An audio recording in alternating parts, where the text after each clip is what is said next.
Baby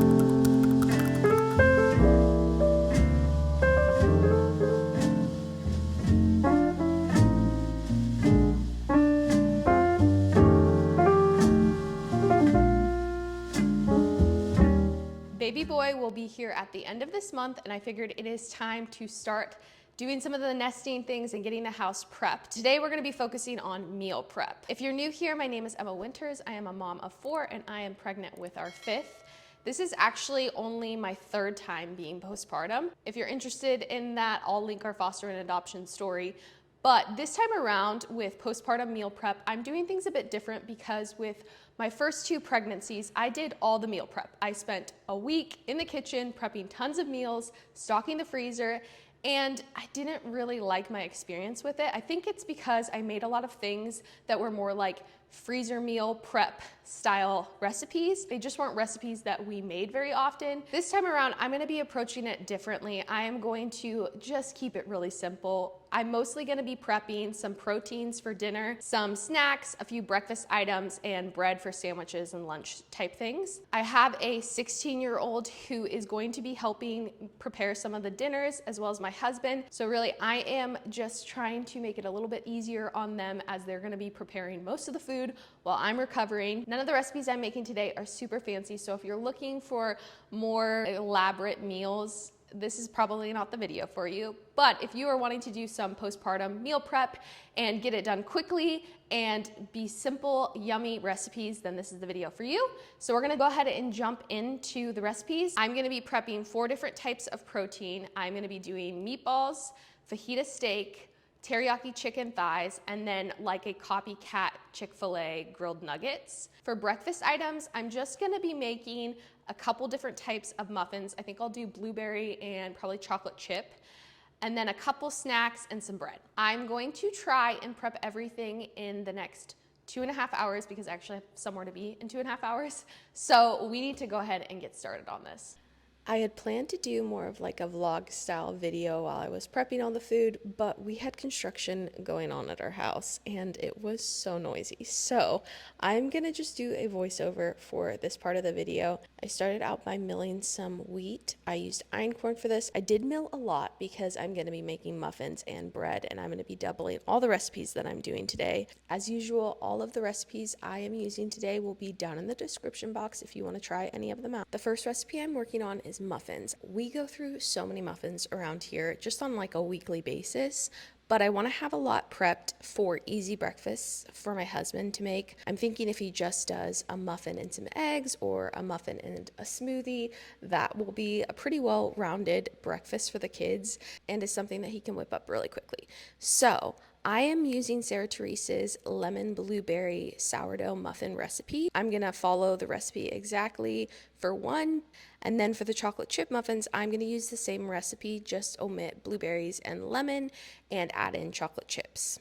I sometimes will add in protein powder to these, but today I just didn't. I was running low on protein powder, and so I did not worry about it, but that is an easy way to up the protein. This recipe calls for a lot of starters, so I had been saving up my starter for the last couple of days so that I had enough to make a double batch of each kind. This is what the einkorn looks like after it's milled. It looks like flour, not anything special, but I love using einkorn. There's quite a few different health benefits using fresh milled versus just all-purpose, and I notice a huge difference when I use fresh milled, and it just adds way more minerals and vitamins to something basic like a muffin. But you can totally use all-purpose. That's what the recipe calls for. I normally, when I use fresh milled flour, have to add more einkorn than the recipe calls for, and that's just something I've learned after using fresh milled for almost a year now. You have to go more by like the texture of things than the actual recipe. This wasn't part of the recipe, but I decided to make like a little crumble to put on top, just to add a little something special on top.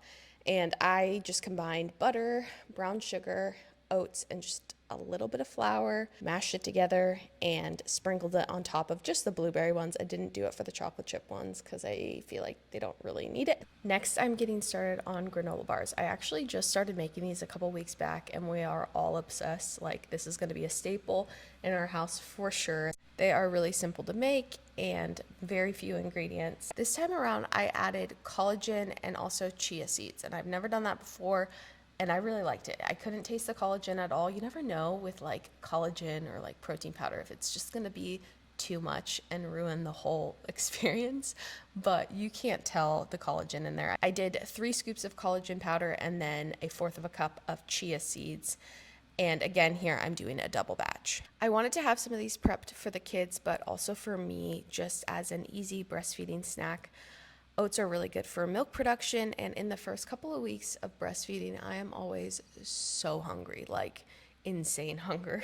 So it will be really nice to already have these prepped for a healthy homemade snack. I'm just pressing it into the pan here, and then I stick it in the oven at 350 for 15 minutes. And then you take it out, you cut them, and then I just threw them in a freezer bag, and that is how I'm gonna store them until baby comes. Moving on to proteins for dinner. So my thought process with this is I have a husband and a teenager that are wanting and able to help make dinners while I'm recovering. So I'm just trying to make it a little easier on them and take care of the meat.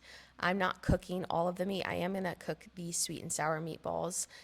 So they just have to warm them up. But the other meat I'm prepping and just marinating it and sticking it in the freezer, so it's one less thing that they have to do.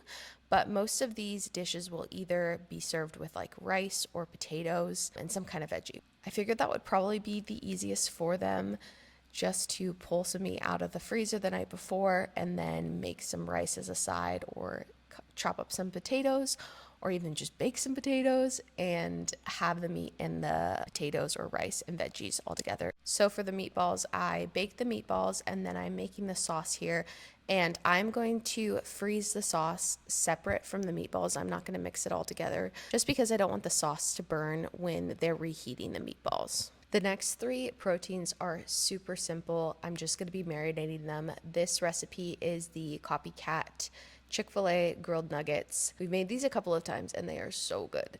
So I'm just cutting up chicken tenders here. You could probably use chicken breasts, but I use chicken tenders. I tried cutting them into somewhat of the same size, and then you just throw all of the ingredients into a bag. It calls for pickle juice, and I think that's what makes it so good. I love Chick-fil-A, and I'm not ashamed of it. And we don't have a Chick-fil-A here in Alaska, so I have not had Chick-fil-A in like a year.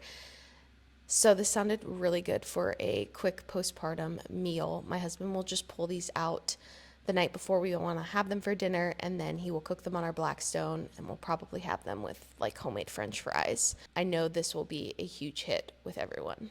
I have never made these chicken thighs before, but the sauce that I'm making here turned out so good. So I have pretty high hopes that everyone will like it. This was one of the easiest recipes. You're just throwing all the ingredients for the sauce into a saucepan, cooking it down so that it thickens, and then I'm just throwing them in freezer bags with some chicken thighs. I did 8 chicken thighs per meal for my family of 6. And I'm going to have them cook the thighs in the oven and then cut them up into like little cubes and mix it in with rice and broccoli for like a teriyaki bowl type of situation. And I think everybody will love this one. The last protein I have to prep is fajita steak. This one also basically takes no time at all to prep. I used round steak for the meat, and I feel like that was the wrong decision. I normally use New York steak, but I didn't have New York steak in the freezer, and I had a bunch of round steak, so I decided I would try it out, and it was really hard to cut. So hopefully this isn't like crazy chewy. I decided to store the veggies separate from the marinating meat, just because last time I did postpartum meal prep, I found that some of the veggies didn't freeze well and kind of had a weird texture after they were frozen for like a month. So I think that these will be fine, but just in case, I'm going to store them separate from the meat. I'll have them make rice to go with this and maybe, get some avocados, and it will be a quick dinner. The last thing on my list is to make some sourdough bread. I probably want to have like 4 to 6 loaves prepped. I'm just prepping 2 here because that's all I had time for, and also I only have 1 Dutch oven, so it makes it a little harder to make a bunch of bread at once.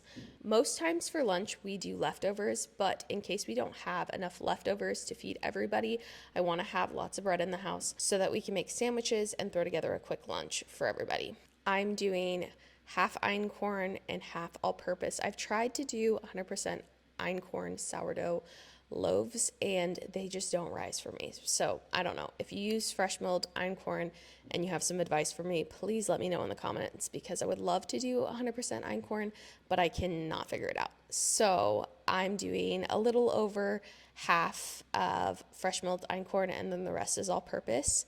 And this was the one thing that I did not finish in the 2.5 hours, and that's just because you have to let it ferment and then proof and all that. So I ended up coming back the next day after it had fermented overnight and shaped it and then cooked it in the morning.